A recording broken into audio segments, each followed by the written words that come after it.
Hi, this is Ted Pattison of the Power BI Customer Advisory Team. We've put together a developer sample called the AppOwnsData Starter Kit. In this video series, I'm going to present part one, the solution architecture. After covering the solution architecture in this video, there will be additional videos to cover setting up your development environment, opening the AppOwnsData Starter Kit in Visual Studio, testing the AppOwnsDataAdmin application, testing the AppOwnsDataClient application, and using the activity logs to monitor user activity and report performance. Let's start with the whole idea of creating a customer tenant when you're developing with AppOwnsData Embedding. Now, don't be confused. When we say the word tenant, it's not an Azure AD tenant, but the idea is that we have many customers, and each customer, we need to create some type of a footprint into our Power BI environment. Typically, we're going to create a workspace and then create reports and data sets inside of that workspace. And there's a bunch of provisioning requirements to create the workspace, upload PBX files to create data sets and reports, setting data source credentials, running refresh operations. And it's hard enough to do when we have just one customer, but now we have to learn how to go through the steps of after the first customer, bringing on the second customer, and being able to automate this, through writing code against the Power BI REST API and not relying on doing things manually. To basically scale to any number of customers and any number of tenants that you need to create in your Power BI environment. Now, whenever you develop a project with AppOwnsData Embedding, at the start of the project, you really have to think through how you're going to implement authorization. So the issue is that Power BI doesn't know anything about your users when you're using AppOwnsData, and therefore it can't assist you in any way when it comes to authorization and deciding what users should see what content. And when a user sees content, should it just have read-only permissions or edit or create content permissions? So once again, this isn't an issue in a scenario where you want all users to see the exact same content with the exact same permission. But how often is that the case? In almost every situation, you'll have to have some type of an authorization layer so that certain users can see some content while other users see other content. Within a group of users that all see the same content, which users might have edit or create content permissions, while other users just have read-only permissions. So the idea is that you have to add explicit support, for an authorization scheme. Now, here are some key observations about AppOwnsData Embedding. Well, first of all, you have the complete flexibility to design an authorization scheme any way you'd like. Now, the flip side is that you also have the responsibility to build your authorization scheme from the ground up. And one of the things, that many people will say once they kind of come to this epiphany is the sooner you realize that you should create a custom database to track the authorization data that you need, the better off you're going to be.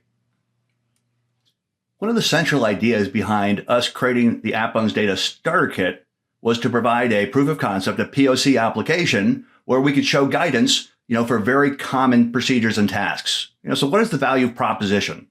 Well, first of all, it shows guidance on how to write the code against the Power BI REST API to onboard new customer tenants. Okay. Second, it's going to give you a starting point for managing user permissions in an AppOwnsData development model. It's also going to show you how to create a service-oriented architecture so that the application that your customers use, can be deployed, as a single page application to get maximum reach and to basically support, a broad range of devices such as mobile phones. Also, it's going to introduce creating a custom telemetry layer. So the client application will be sending API calls, back to the web API so that we can start basically adding event activity that's occurred. And that gives us the ability to monitor user actions, such as who viewed a report, who edited, or who created this report. And also, we're going to be able to capture report performance characteristics such that we can basically monitor all the reports across a whole multi-tenant environment and quickly determine, which reports are performing badly. The AppOwnsData Starter Kit is made available through one of the GitHub repositories for Power BI Dev Camp at the URL you see on the slide.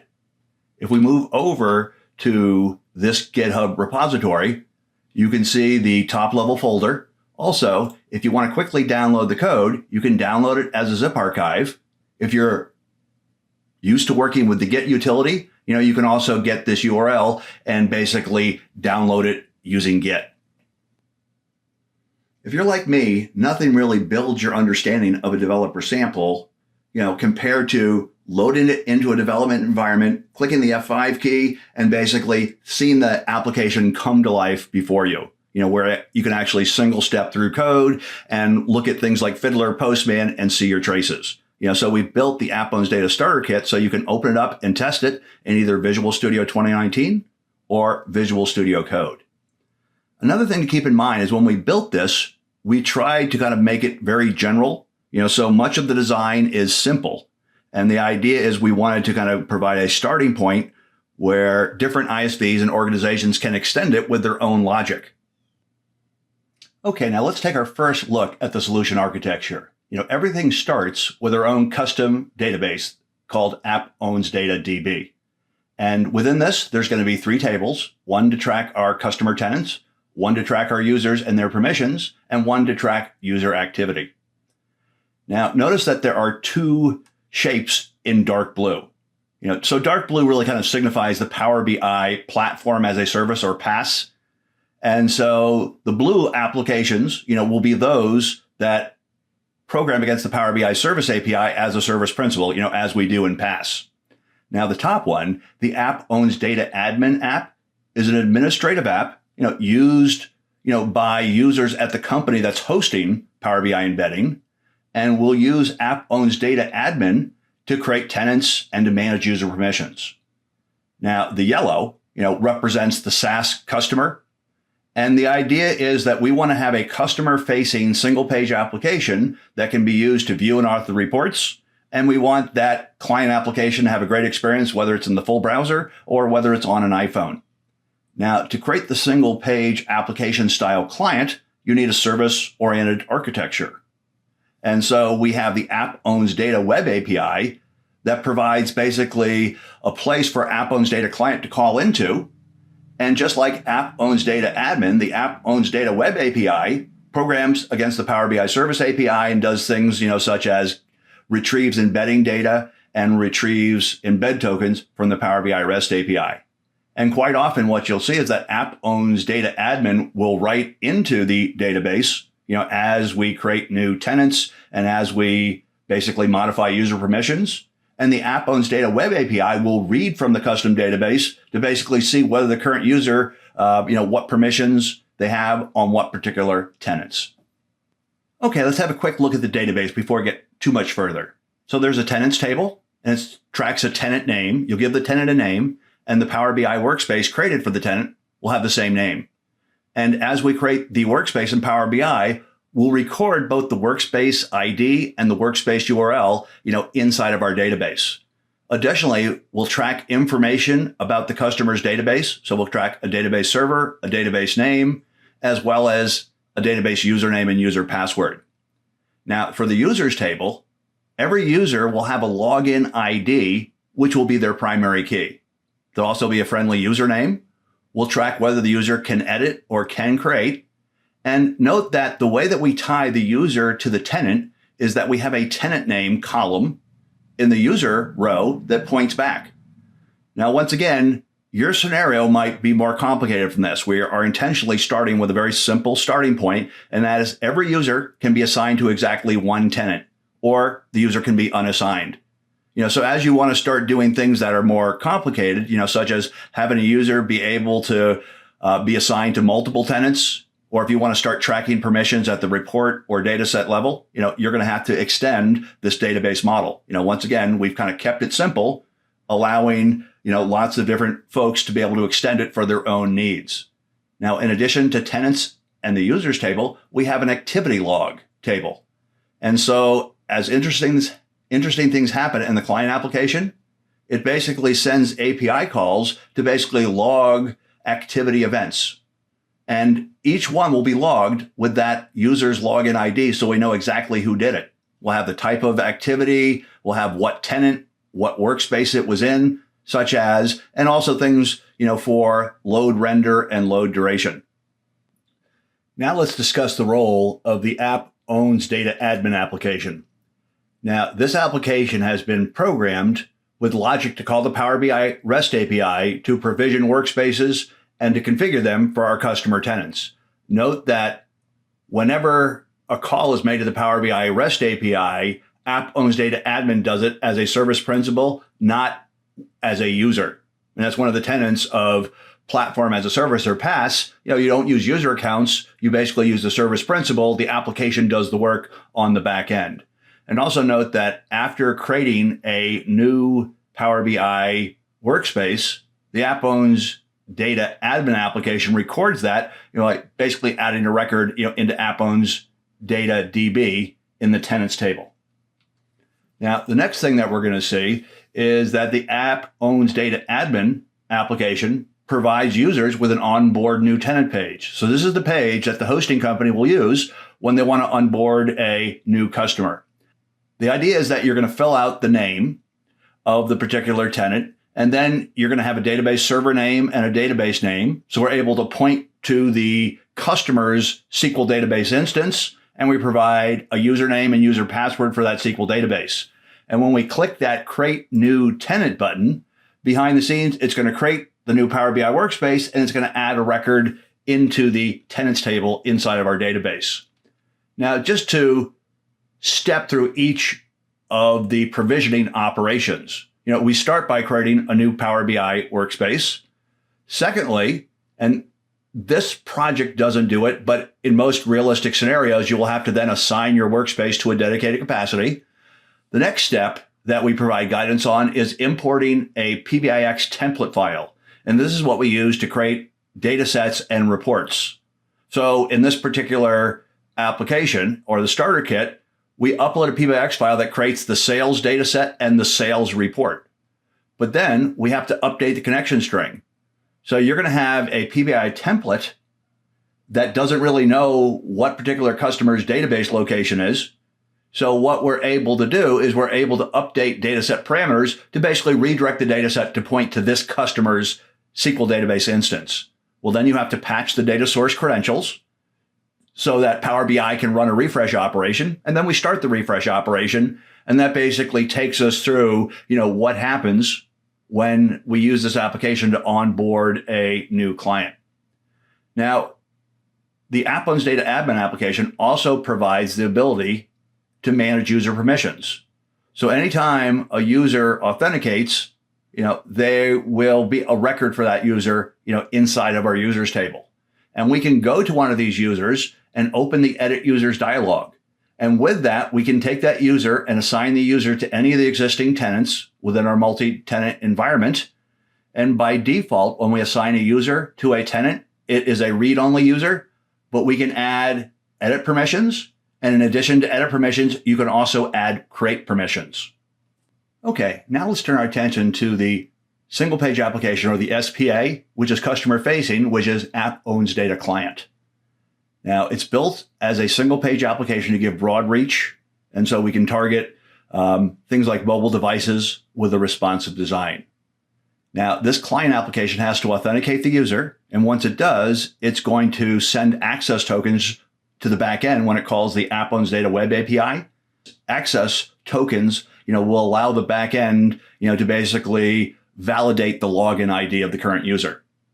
Now, the AppOwnsDataClient project is built using Node.js and a Node.js package, which is named Webpack, which allows us to program in TypeScript, but to have that TypeScript code compiled into JavaScript for distribution.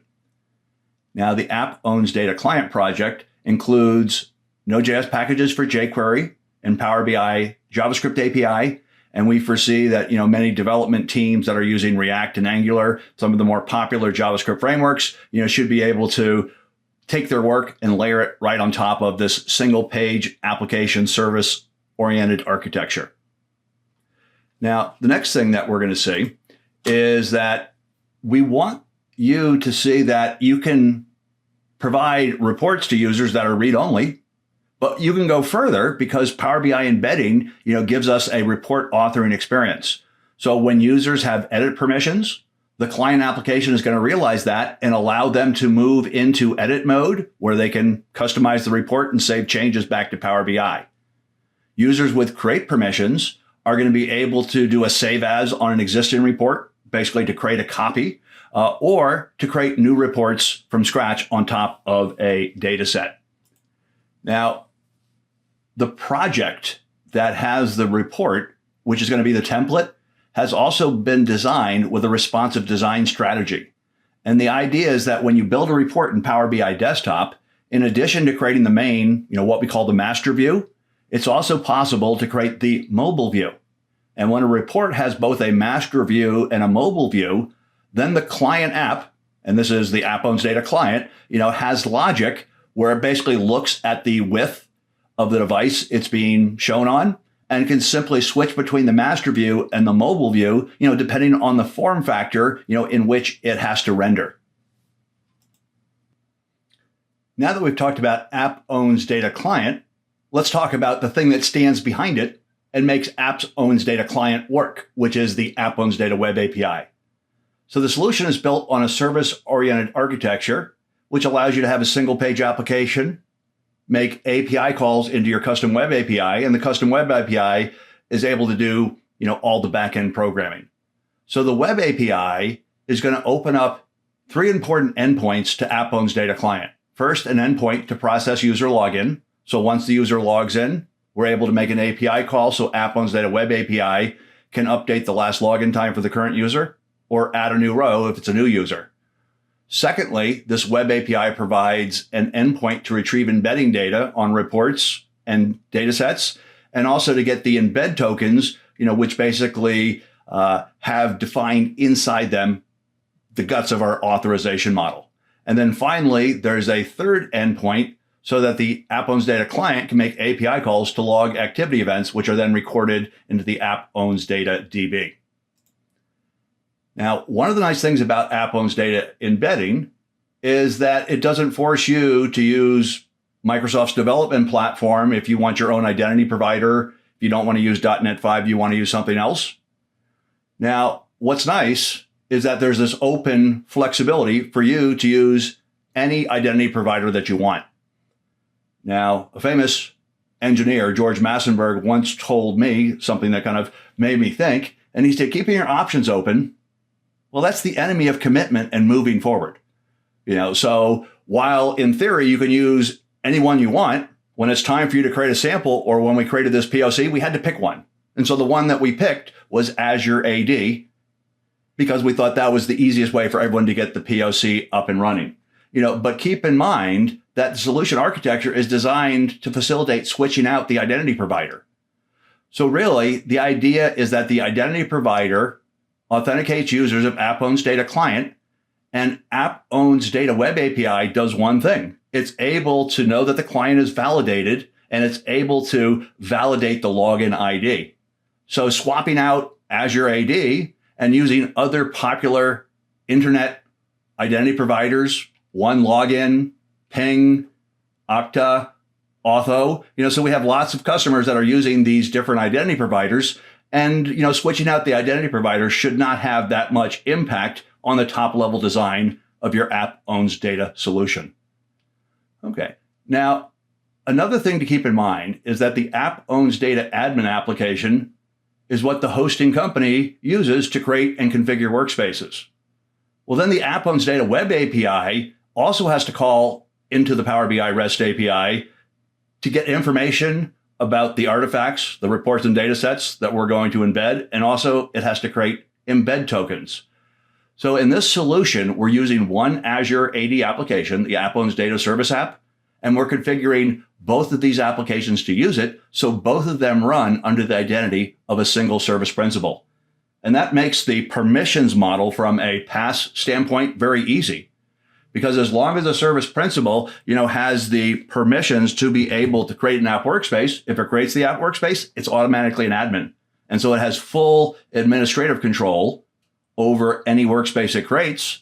Therefore, both these apps, run as a single service principal that basically has administrative permissions, over all the content throughout our whole multi-tenant environment. Okay, now if we quickly cover all the endpoints on the API. The first one is the user login.